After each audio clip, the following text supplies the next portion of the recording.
NEET UG मामले में सरकार ने सुप्रीम कोर्ट में अपना जवाब, अपना एफिडेविट दाखिल कर दिया है और उस जवाब में अपना पक्ष नीट यूजी के एग्जाम पर खुले तौर पर रख दिया है।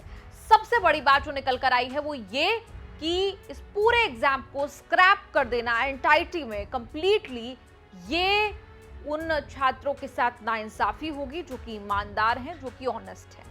अब एक एक करके तमाम बड़ी बातें हम आपको बताएंगे सरकार ने सुप्रीम कोर्ट में नीट एग्जाम को लेकर क्या कहा है। सबसे पहली बात जो मैंने आपको बताई, पूरे एग्जाम को स्क्रैप कर देना, तमाम ऐसे छात्रों के साथ नाइंसाफी होगी जो कि ऑनेस्ट है या फिर ईमानदार है। जहां एक तरफ रिजल्ट्स डिक्लेयर हो चुके हैं और दूसरी तरफ इस पैन इंडिया एग्जाम में कोई large scale breach of confidentiality के प्रूफ के एब्सेंस में ये सही नहीं होगा कि इस एग्जाम को पूरे तरीके से स्क्रैप कर दिया जाए।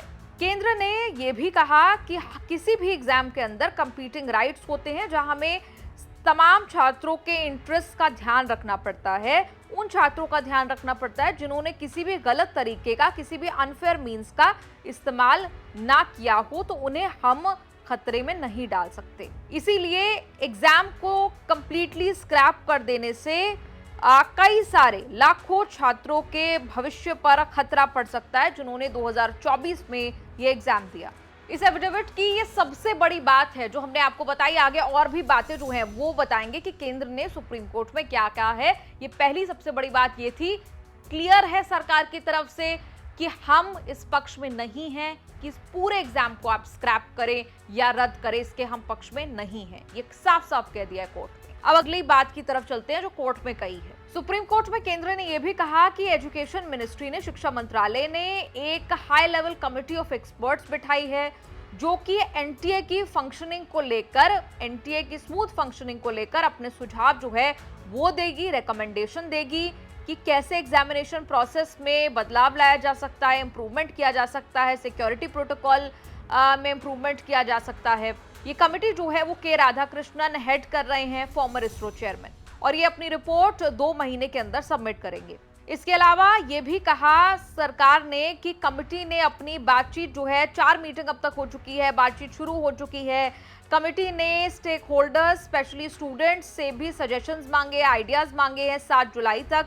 अंत में इस एफिडेविट में सरकार ने ये साफ तौर पर बार बार इसे एम्फसाइज किया है, जैसे हम ये पढ़ रहे हैं पूरा एफिडेविट, इसमें साफ तौर पर बार बार एम्फसाइज किया गया है कि हम सरकार सैंक्टिटी एग्जामिनेशंस की प्रोटेक्ट करने के पूरी तरह से प्रतिबद्ध है।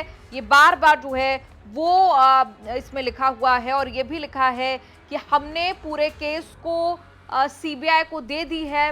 तो 3 बड़ी बातें यहाँ पर निकल कर आती हैं। अब ये 3 बड़ी बात एक बार आप अपनी स्क्रीन पर देख लीजिए। पहली बड़ी बात, सरकार इस बात को लेकर क्लियर है कि रीनीट देश भर में कराने के हम पक्ष में नहीं है, क्योंकि वो ऑनेस्ट छात्रों के साथ नाइंसाफी होगी।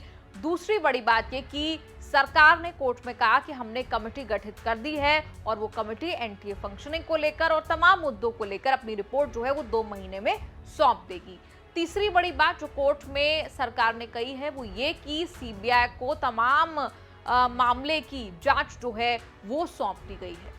इस पूरी रिपोर्ट पर आपका क्या कहना है, कमेंट्स में लिखकर जरूर बताएं और देखते रहिए न्यूज़ तक।